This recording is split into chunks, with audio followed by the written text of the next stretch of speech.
ആകാശ നിരീക്ഷണങ്ങൾക്കപ്പുറത്ത് വിമാനങ്ങളുടെ സാങ്കേതിക വശം കൂടി പഠിപ്പിക്കുന്ന രാജ്യത്തെ ഏറ്റവും മികച്ച എയറോനോട്ടിക്കൽ പരിശീലന കേന്ദ്രങ്ങളിലൊന്നാണ് കൊച്ചിയിലെ NIAT. ദക്ഷിണ നാവികസേന ആസ്ഥാനത്തെ ഒരു ചെറിയ ഹാങ്ങറിൽ 1956 ജൂൺ 24-നാണ് ഇൻസ്റ്റിറ്റ്യൂട്ട് ആരംഭിച്ചത്.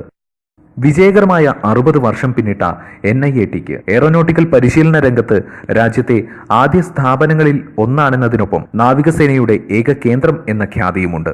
Today, as the institute completes 60 years of its service to the nation, it has transformed from using conventional training methodologies to digital concepts such as maintenance simulators and virtual reality.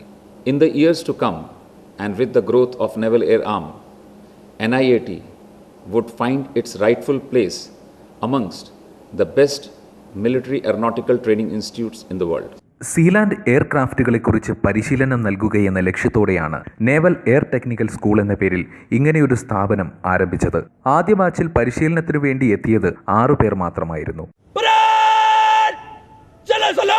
നാവികസേനയുടെ വ്യോമ വിഭാഗം ശക്തമായതോടെ 1978 കൂടുതൽ സൗകര്യമുള്ള സ്ഥലത്തേക്ക് പ്രവർത്തനം മാറ്റുകയായിരുന്നു.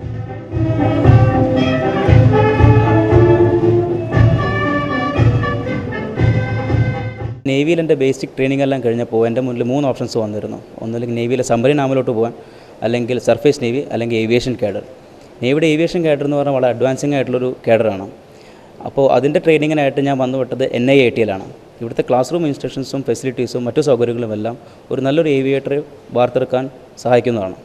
1997 നവംബർ 21-നാണ് naval institute of aeronautical technology എന്ന പേരിൽ ഈ സ്ഥാപനം മാറിയത്.